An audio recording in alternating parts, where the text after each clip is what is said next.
साल 2018 में जब दोबारा यूएई आया था, या संतों ने मुझे जिसका ब्रह्मविहारी स्वामी जी ने अभी वर्णन किया, मंदिर के 2 मॉडल दिखाए। एक मॉडल भारत की प्राचीन वैदिक शैली पर आधारित भव्य मंदिर का था जो हम देख रहे हैं। दूसरा एक सामान्य सा मॉडल था जिसमें बाहर से कोई हिंदू धार्मिक चिन्ह नहीं थे। संतों ने मुझे कहा कि यूएई की सरकार जिस मॉडल को स्वीकार करेगी उसी पर आगे काम होगा।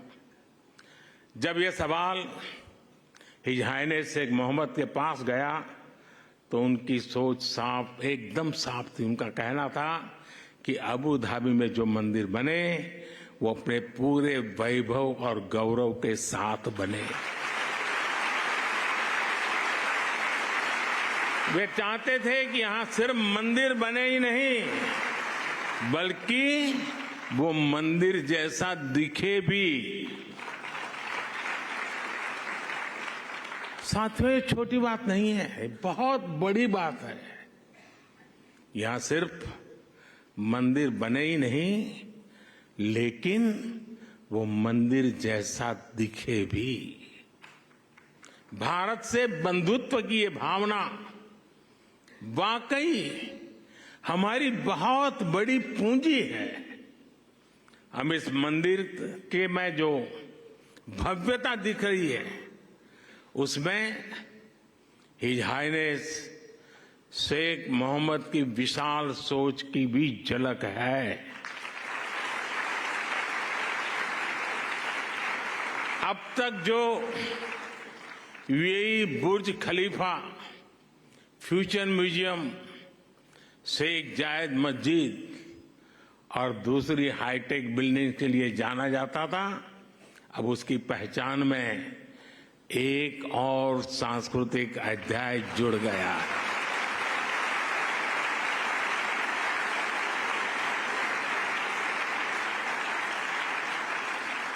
मुझे विश्वास है कि आने वाले समय में यहां बड़ी संख्या में श्रद्धालु आएंगे।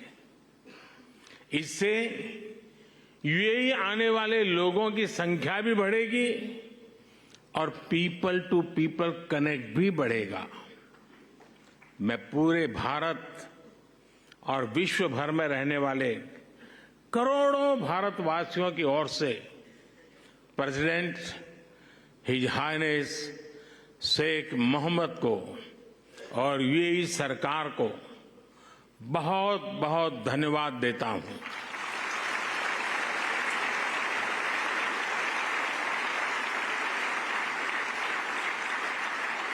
मैं आप सबसे प्रार्थना करता हूं, हम सब यूएई के प्रेसिडेंट को यहां से स्टैंडिंग ओवेशन दें।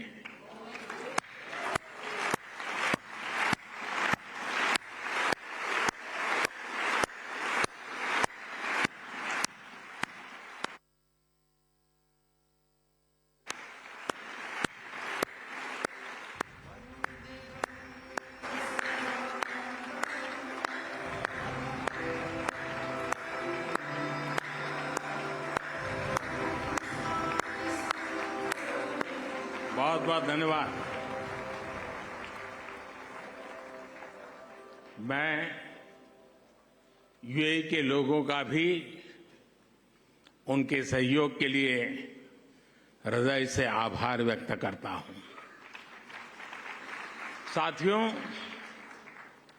भारत और यूएई की दोस्ती को आज पूरी दुनिया में आपसी विश्वास और सहयोग के एक उदाहरण के रूप में देखा जाता है। खासकर बीते वर्षों में हमारे संबंधों ने एक नई ऊंचाई हासिल की है, लेकिन भारत अपने इन रिश्तों को केवल वर्तमान संदर्भ में ही नहीं देखता। हमारे लिए इन रिश्तों की जड़ें हजारों साल पुरानी है। अरब जगत सैकड़ों वर्ष पहले भारत और यूरोप के बीच व्यापार में एक ब्रिज की भूमिका निभाता था। मैं जिस गुजरात से आता हूं, वहां के व्यापारियों के लिए, हमारे पूर्वजों के लिए तो अरब जगत व्यापारिक रिश्तों का प्रमुख केंद्र होता था। सभ्यताओं के इस समागम से ही नई संभावनाओं का जन्म होता है। इसी संगम से कला, साहित्य और संस्कृति की नई धाराएं निकलती है। इसलिए अबू धाबी में बना ये भव्य मंदिर इसलिए इतना महत्वपूर्ण है। इस मंदिर ने हमारे प्राचीन रिश्तों में नई सांस्कृतिक ऊर्जा भर दी है। साथियों, अबू धाबी का ये विशाल मंदिर केवल एक उपासना स्थली नहीं है, ये मानवता की साझी विरासत का, शेयर्ड हेरिटेज का प्रतीक है।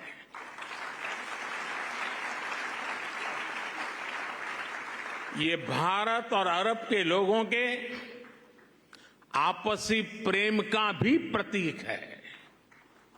इसमें भारत यूएई के रिश्तों का एक आध्यात्मिक प्रतिबिंब भी है। इस अद्भुत निर्माण के लिए मैं बीएपीएस संस्था और उनके सदस्यों की सराहना करता हूं, हरिभक्तों की सराहना करता हूं। बीएपीएस संस्था के लोगों द्वारा, हमारे पूज्य संतों के द्वारा पूरे विश्व में मंदिर बनाए गए हैं। इन मंदिरों में जितना ध्यान वैदिक बारीकियों का रखा जाता है, उतनी ही आधुनिकता भी उसमें झलकती है।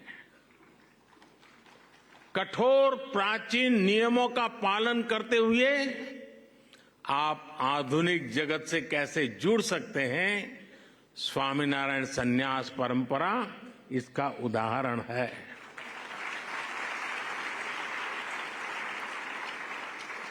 आपका प्रबंध कौशल, व्यवस्था संचालन और उसके साथ साथ हर श्रद्धालु को लेकर संवेदनशीलता, हर कोई इससे बहुत कुछ सीख सकता है। ये सब भगवान स्वामीनारायण की कृपा का ही परिणाम है। मैं इस महान अवसर पर भगवान स्वामीनारायण के चरणों में भी प्रणाम करता हूं। मैं आप सभी को और देश विदेश के सभी श्रद्धालुओं को बधाई देता हूं। साथियों, ये समय भारत के अमृतकाल का समय है। ये हमारी आस्था और संस्कृति के लिए भी अमृतकाल का समय है। और अभी पिछले महीने ही अयोध्या में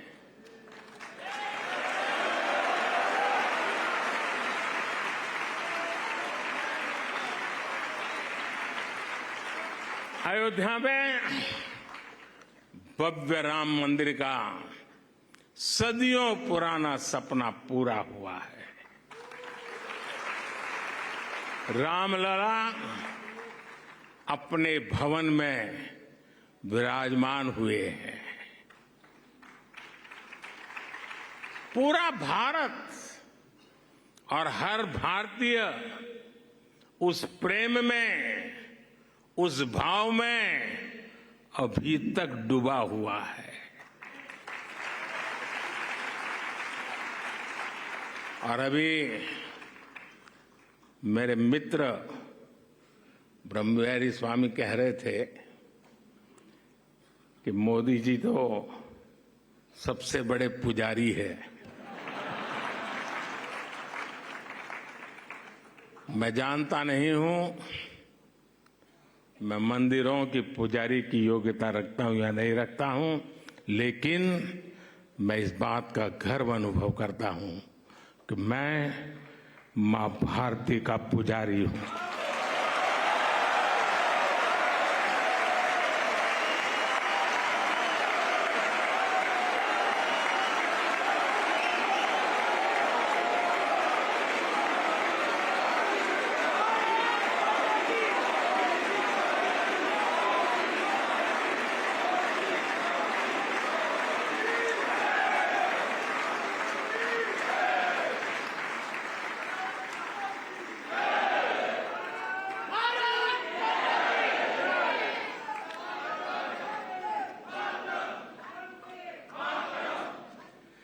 परमात्मा ने मुझे जितना समय दिया है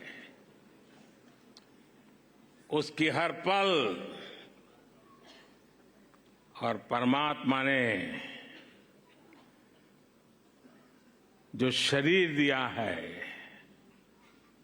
उसका कण कण सिर्फ और सिर्फ मां भारती के लिए है।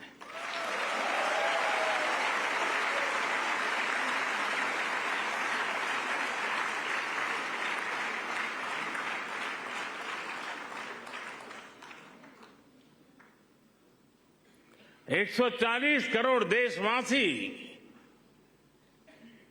मेरे आराध्य देव हैं।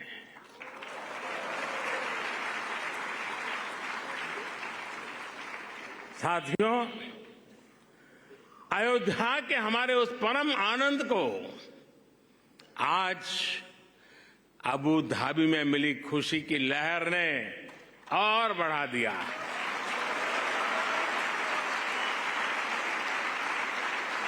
और मेरा सौभाग्य है कि मैं पहले अयोध्या में भव्य श्री राम मंदिर और फिर अब अबू धाबी में इस मंदिर का साक्षी बना हूं।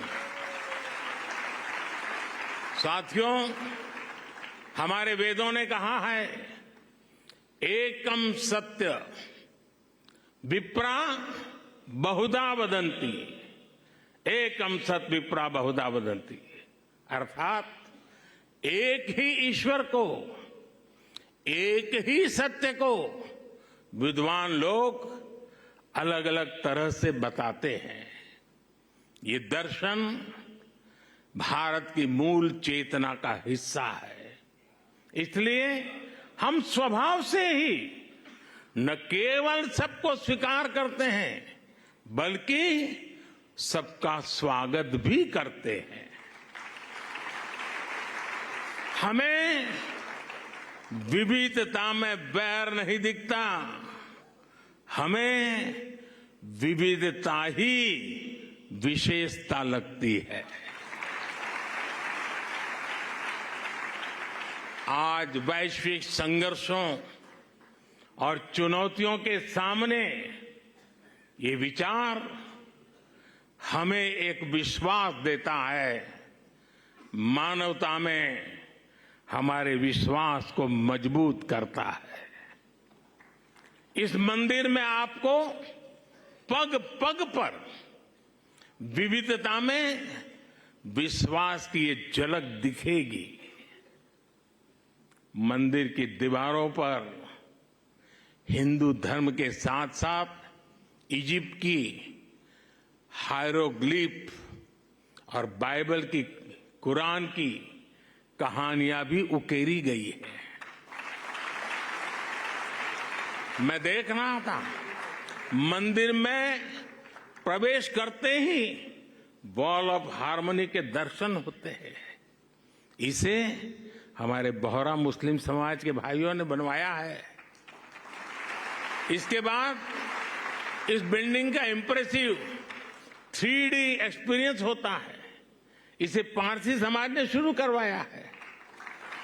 या लंगर की जिम्मेदारी के लिए हमारे सिख भाई बहन सामने आए हैं। मंदिर के निर्माण में हर धर्म संप्रदाय के लोगों ने काम किया है। मुझे ये भी बताया गया है कि मंदिर के 7 स्तंभ या मीनारे यूएई के 7 अमीरात के प्रतीक है। यही भारत के लोगों का स्वभाव भी है। हम जहां जाते हैं वहां की संस्कृति को, वहां के मूल्यों को सम्मान भी देते हैं और उन्हें आत्मसात भी करते हैं। और ये देखना कितना सुखद है कि सबके सम्मान का यही भाव हिज हाइनेस शेख मोहम्मद के जीवन में भी साफ दिखता है। मेरे ब्रदर, मेरे मित्र, शेख मोहम्मद बिन जायद का भी विजन है, वी आर ऑल ब्रदर्स। उन्होंने अबू धाबी में हाउस ऑफ अब्राहम फैमिली बनाया। इस एक कॉम्प्लेक्स में मस्जिद भी है, चर्च भी है और सिनगॉग भी है। और अब अबू धाबी में भगवान स्वामीनारायण का ये मंदिर विविधता में एकता के उस विचार को नया विस्तार दे रहा है। साथियों, आज इस भव्य और पवित्र जगह से मैं एक और खुशखबरी देना चाहता हूं। आज सुबह यूएई के उपराष्ट्रपति हिज हाइनेस शेख मोहम्मद बिन राशिद ने दुबई में भारतीय श्रमिकों के लिए एक अस्पताल बनाने के लिए जमीन देने की घोषणा की है।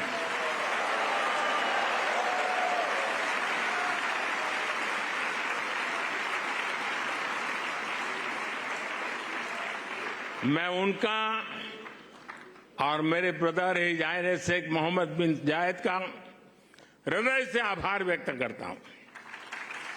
साथियों, हमारे वेद हमें सिखाते हैं कि समानो मंत्र समिति समानी समानम मनः सह चित्रम ऐशाम।